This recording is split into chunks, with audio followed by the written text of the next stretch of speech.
سلام بچه ها، من بالاخره به قولم عمل کردم و اومدم اینجا که با کنتارو صحبت کنم. I'm a sushi chef in Tokyo, Japan right now. I'm 27 years old. So maybe like 3 years ago, I had no idea. Like I absolutely, like he wouldn't like believe that I would become a chef. Really? So that's something that I really appreciate about my family, and I think that's something that I want to give to my own like children as well. Slowly with the technologies, and like it was enabled to like store fish for a much longer time, and that's kind of like we were able. Gender equalities is behind development compared to like developed countries, other developed countries. Meaning that like you don't see.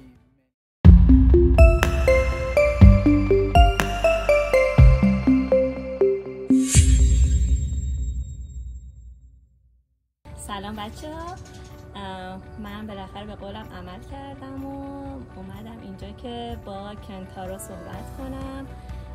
کنتارو یکی از دوستان خوب من هست که من اینجا پیدا کردم و حالا در واقع میخواد راجع به داستان خودش و اینکه توکیو چه خبره، چه کارهایی میکنه صحبت کنه برای ما. Hi Kentaro. Hi. Thank you for accepting to have this interview. Thank you. Yeah. No worries. If you would like to introduce yourself, like. Sure. Hi guys, my name is Kentaro Mori. I usually go by Ken. I'm a sushi chef in Tokyo, Japan right now. I'm 27 years old. Yeah, basically I was born and raised in Tokyo. Until high school I was in Tokyo. I went to New York for college, university, and I was in New York for 5 years, and after that I traveled around the world after a little bit, and basically in 2021 or 2 I came back to Tokyo and decided to pursue my family business, like a sushi restaurant, and yeah, and here I am.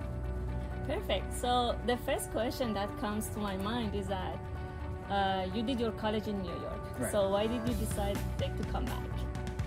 Well, there are a lot of reasons, you know, there are a lot of factors that play into it, but one of them was basically definitely like COVID-19. Until then, I had no intention of leaving the US or like New York. I really liked the life there, but after that, I feel like, well, my girlfriend back then, now she's my wife, we were basically saying that it wasn't really safe to stay in New York. Mm-hmm. So she's from Russia, so we decided to kind of like leave the US, and then she went back to Russia, we went to Tokyo, and when I say like I traveled around after a little bit, I went to Russia and like some countries with her, and yeah, that was just the main reason why I decided to leave the US was COVID, you know, and also like I wanted to basically what I learned in New York, I wanted to apply that to like further out, you know, not just the US, but I wanted to like pay back to, you know, where I grew up, which is basically Japan. I see. So when like you went to Russia, right? Yeah. From US. So is it like you decided to live there, or like how was it for you? It wasn't really like living, but I really wanted to see where my wife grew up, basically, you know. So it's like she's from Russia. She's from Russia, yeah. She was born and raised, yeah. I wanted to see like her family. It wasn't really like living, but I really wanted to see where my wife grew up, basically, you know. So it's like she's from Russia. She's from Russia, yeah. She was born and raised, yeah. I wanted to see like her family. I wanted to see where she grew up. I wanted to see like, you know, I've heard a lot of great things about Russia, you know, architecture, people, just like, or like history of the country and not. So yeah, just like initially it was like to live, not to live, but to visit. I see. Yeah. I see. just like for vacation? Yeah. Having For fun? vacation. We got married in Moscow. Oh, okay. So after that, we kind of went to like Turkey and Dubai as kind of like honeymoon, but not really. I Just see. like we like to travel a lot, Mhm. so yeah, we went to Dubai, Turkey, Istanbul, and Cappadocia. I see. So one of the questions that actually one of my followers asked me was like, how different was the Tokyo that you grew up in Yeah, from the current version of Tokyo? that's a very good question. Well, it wasn't like this. There are good things and bad things, you know, like there's good difference and bad difference. Good difference is that it hasn't really changed, Oh, okay. meaning that it was this developed back then as well. You see what I mean? It's Like just how many years ago you're talking about? Like 10, 20 years ago even. Like we feel like all those like city center, like scramble like crossings and whatnot, those things are there 20 years ago, and like all the tall buildings were there. Things were very like developed, and I took it for granted for sure. I just and he was clean, you know, back then he was clean, but he wasn't. I feel like I'm not sure because I grew up thinking it's the norm like here, but I feel like there were not this many tourists in Tokyo. I don't think so. It's just like, I mean, right now it's like Japanese yen is like the weakest, and a lot of people find it like very cheap to visit Japan. Oh, I see. So I feel like right now, like specifically, there are so many people, and I feel like a lot of the streets, especially like Shibuya and Shinjuku, those places are like overly crowded. Yeah, I agree. Yeah. I think those are the difference, you know. Back then it was, some places were very quiet, and now it's like more considered like crazy areas, and some other places are like just as is, you know, as of today. So I see. yeah. But I feel like Tokyo, like if I want like to compare it to other big cities like New York, Yeah. it seems pretty clean to me yet. Yeah. So when you say like it was clean back then, Yeah. I can like imagine what you are talking about. I mean, I feel like a lot of Japanese people are kind of like neat freaks. You know, when you walk around, it's a funny thing, I've heard a lot from like tourists that you don't find trash cans on the streets. No. And that's kind of like a huge deal. Some people told me that it was because there was like a terrorism, like a bombing back then that happened once or interesting. twice in the trash can. I didn't know that. Yeah. Like, do you know like what year? I'm not sure. This interesting. is a story definitely I like heard from a customer, so I didn't really look into it. But Okay. that was kind of like the first trigger to get rid of all the trash cans on the streets in Japan, in Tokyo specifically. But another reason why we don't see trash cans a lot, like New York City, is like if there's a trash can, people just like think of that spot as like a, you know, trash. Yeah. It's just like a littering spot, Exactly. right? And usually like when there's a trash can, usually you can just also like see overflows. trashes Yeah, like around exactly, it, you know? Yeah. It's kind of like we think like littering is like a very shameful thing to do as like a Japanese citizen. Yeah. So you really don't see like trash a lot on the streets, but I feel like nowadays those like things are kind of like broken as a rule. See. I wouldn't say like that's tourists' fault. Maybe or the new anything. generation. Yeah, are a little newer bit different. generations, bit different, or like, I mean, it is becoming a little problematic that some immigrants are breaking the law because of Japanese law is a little bit lenient towards immigrants or like non-Japanese citizens. I see. So yeah, that maybe play some, into it. Interesting.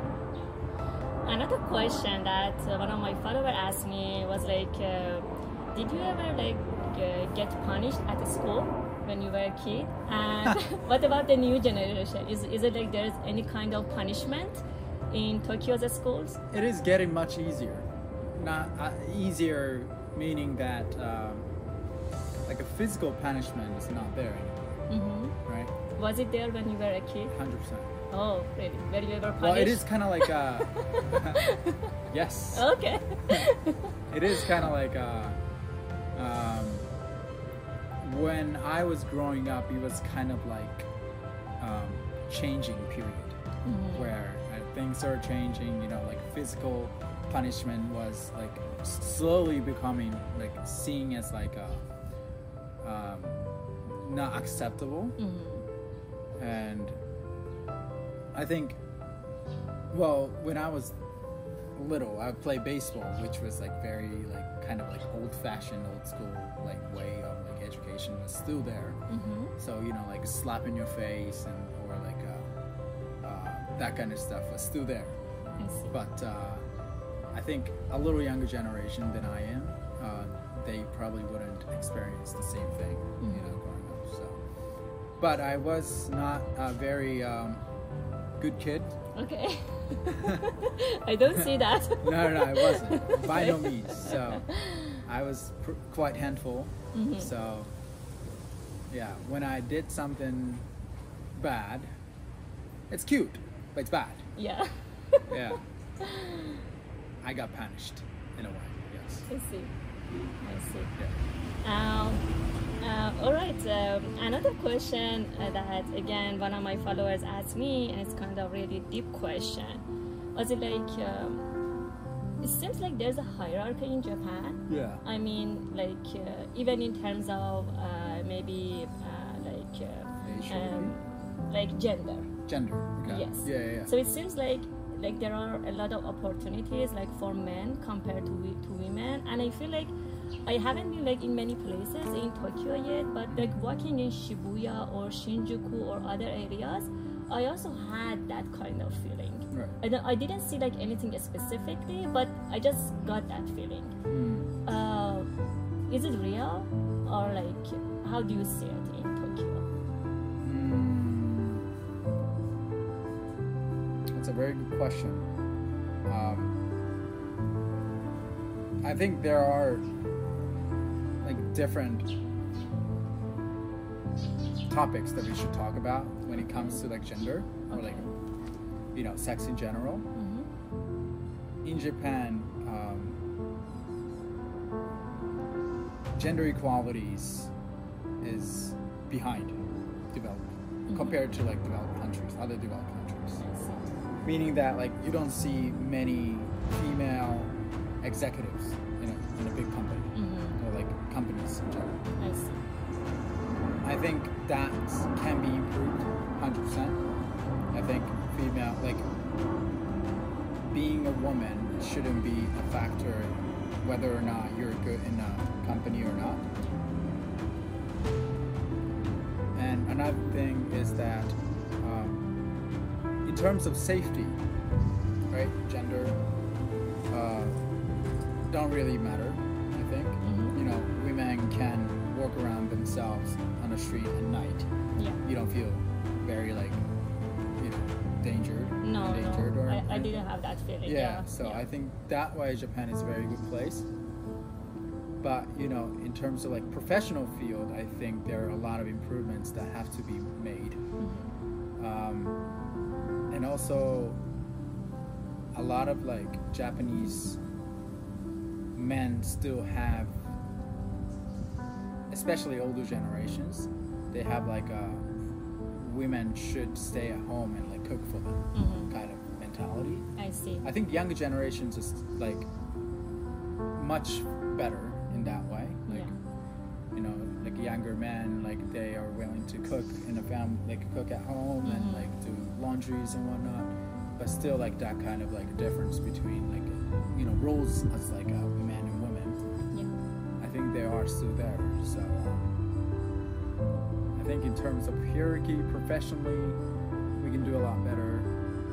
But it depends on the generations. I think the younger they are, I think the better as like women, in a family especially. I see. So it's like kind of improving. It is improving for sure. Yeah, I see. for sure. I see. I believe. Yeah, that's nice. Okay, talking about cooking. Okay. Yeah. Yes. So do you also cook at home or it's just at your restaurant? I love cooking. But do you cook at home? I do. Okay. Yeah. I mean, I'm kind of like a cook in a family. Mm-hmm.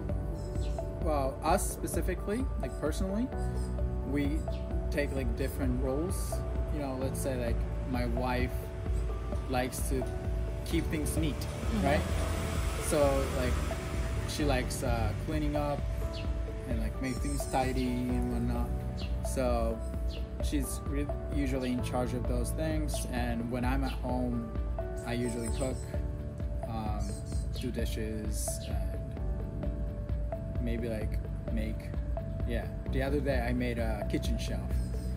Made out of like that was a very fun project.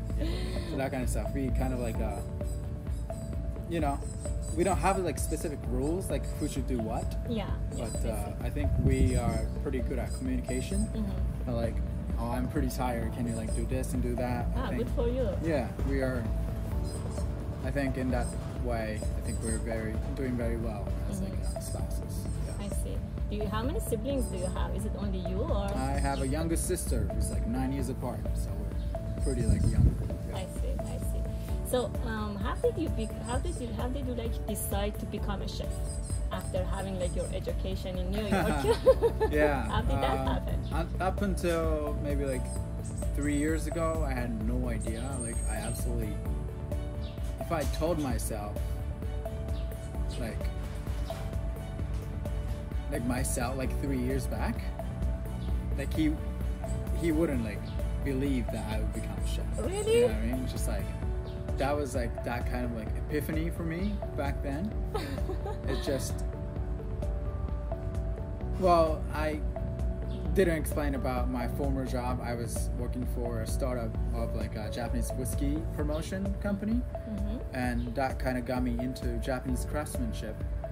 And one day I was talking to one of the biggest whiskey makers in Japan, Kirin.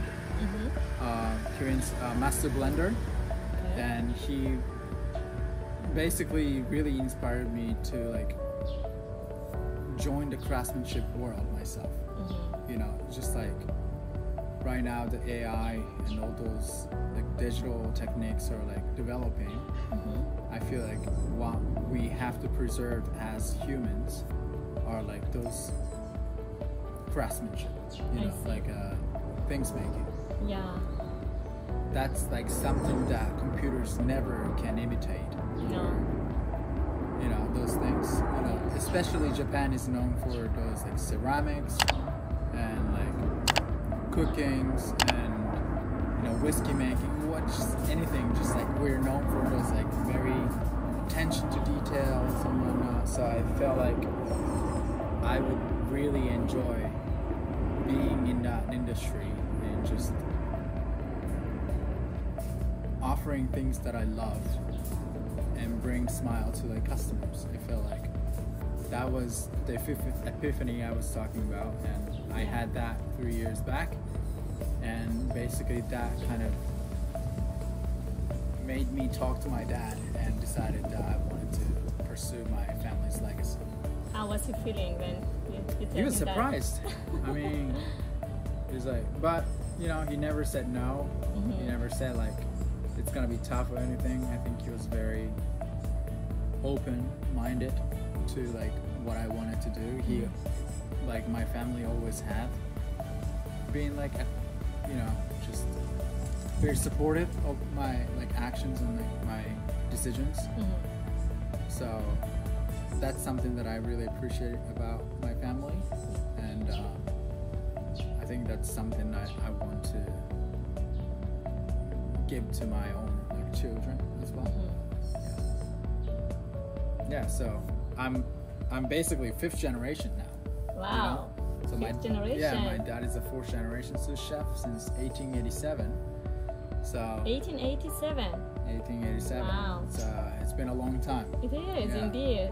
So and Would you like your son to continue what you're doing? Or I mean, I don't care. I mean, if he wants to, I'd definitely be happy, but it's not like I wouldn't be happy if he didn't. I see. You know, it's just all like 5 generations. You know, my dad never being told by his dad, and you know, my granddad was never being told by my great grandmother. So it's just like kind of we circle back for, you know, in nature, it's just like we naturally just come back. Yeah. So yeah, if my kid wants So it's to, like in your blood, maybe. yeah, maybe. Yeah. Yeah, who knows? We're just like come to realization that we just kind of want to do it, you know. Yeah. So yeah, maybe like if he wants to do it, I'd be willing to, you know, teach him everything. But just one thing that I would want my kid to be is just like be, you know, happy and like follow his passion. Just he should do whatever he wants to do. Yeah. But I guess like in terms of like cooking, so you're cooking sushi, for example, and this has been done like in like 4 or 5 generations in your family. Yes. So I guess like AI or whatever other industries, like you have to update. Yeah. So can you like tell me what's the difference between what you are doing now and, for example, what your grandfather was doing in terms of cooking sushis? Interesting. So we wouldn't update in a way that it changes its form. Okay. Right? Yeah. There's a saying in Japan, it's called Genten Kaiki, which means back to the origin. Alright. We appreciate so much about our history, our origin, our culture, and our tradition that we would never disrespect what our ancestors been doing in this industry. So we wouldn't update in a way that, you know, we'll serve sushi like upside down, like a rice on top and fish in the middle, right? No. And just like those kind of things would never happen. There's a reason for everything, why it lasted for such a long time, and it's been like appreciated by so many customers around the world. And well, for example, our first generation, right? He started as a food truck, this sushi business. Because back then there was no refrigerator or ice when they started. So like food truck, just going into the market and get the fish themselves and then like bring it to the customer was like one thing. But like slowly with the technologies and like it was enabled to like store fish for a much longer time. And that's kind of like we were able to offer much more variety of fish at like much fresher form. Thus, like there are many like more techniques, let's say like a curing with kelp, which was relatively newer, but not so much. It's been like there for at least 100 years. So like those techniques are here. Maybe like our technology, our like skills to catch more fish is like, you know, it's getting developed. I see. You know, like we have much more access to like many more like kinds of fish. And with this like climate change and whatnot, maybe we're like having different kinds of fish as well. So when we get those fish, we will figure out a way to best serve that fish's like quality in sushi form.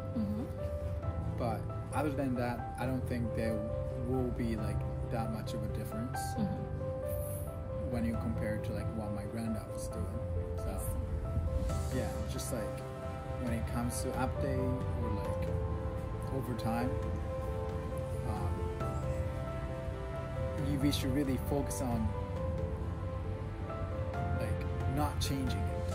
Yeah. You know what I mean? Yeah, like how can we stick to the techniques that we've been doing for so long, but in the best way possible at this time. And you already mentioned that, like preserving what you have. Exactly. Yeah, Yeah. that's really interesting.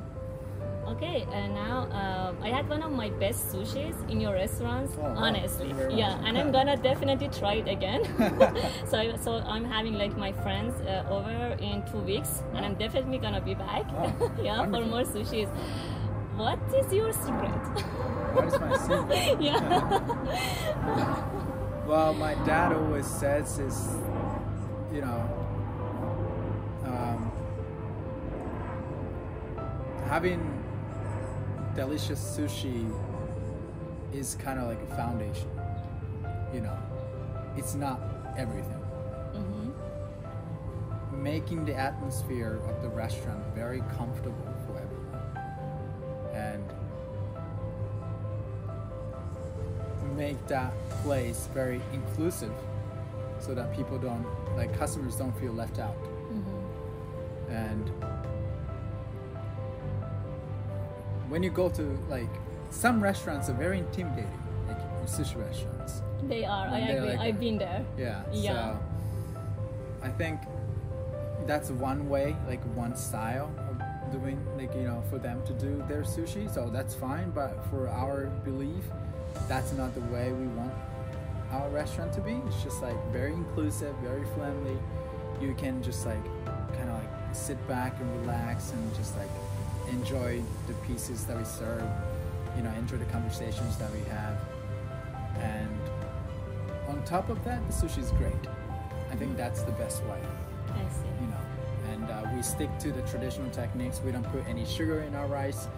We make sure that, you know, it's just 2 kinds of vinegar and salt. That's it. That goes into our rice. I think that's biggest difference from like other sushi restaurants. And apart from that, I think it's just you know, atmosphere and just the conversation and.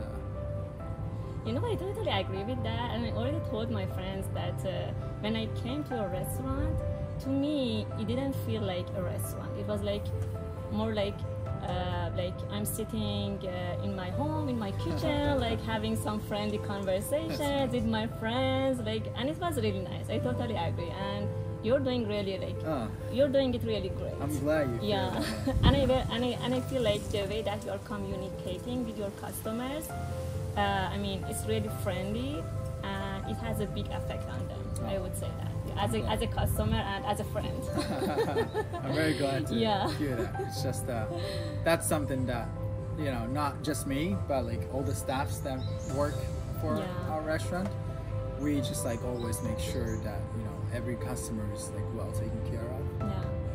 Yeah. When we like, I was talking to Behnam the other day, and I told him like, to me it felt like I was having a lovely evening in my friend's house. Yeah, for Nice. me, yeah. I'm glad. That's how it felt. Yeah, there are a lot of like families who live in this neighborhood, you know, in our like around our restaurant. So we don't want to make it like a business scene. Right? We just like want to, you know, have like a nice time out. You know. Exactly. So Yeah.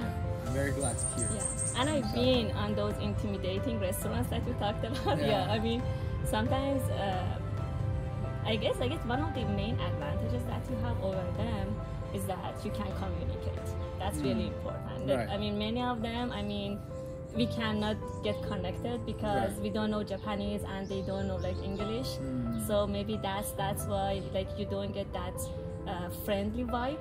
You know, Yeah. they are friendly, but we cannot just communicate. That's true. And that communication is missing. That's true. But in your restaurant, that's not missing. Right. Yeah. Well, English is one thing, but I'm not the only person who speaks English in a restaurant. There's another staff who can speak English as well. You know, he wouldn't have the American accent I do. But yeah.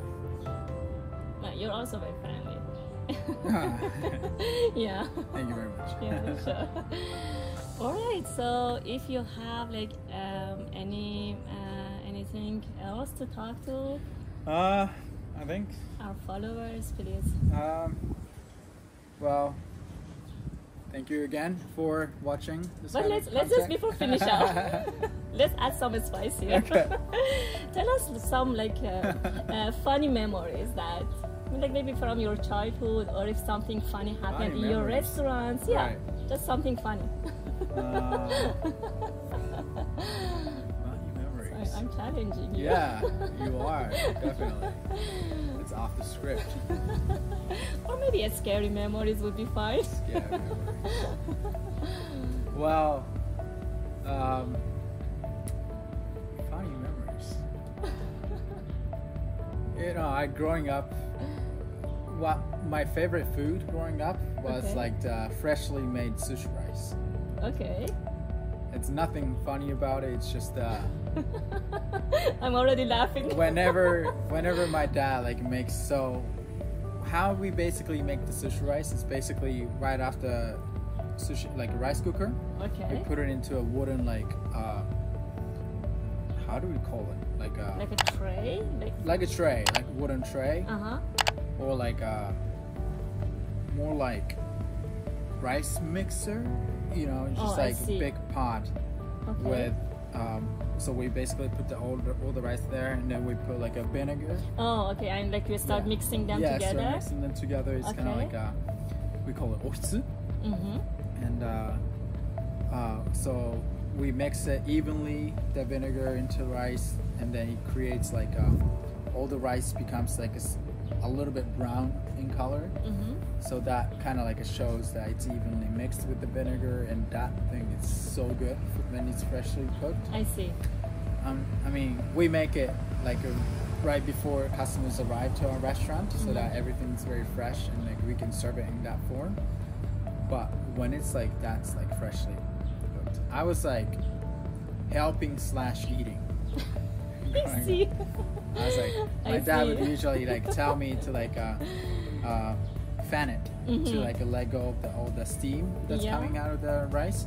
So I was like fanning it. And then also I was like eating. This little, right? So I was like fanning, but like also grabbing like a rice in there. Just like, so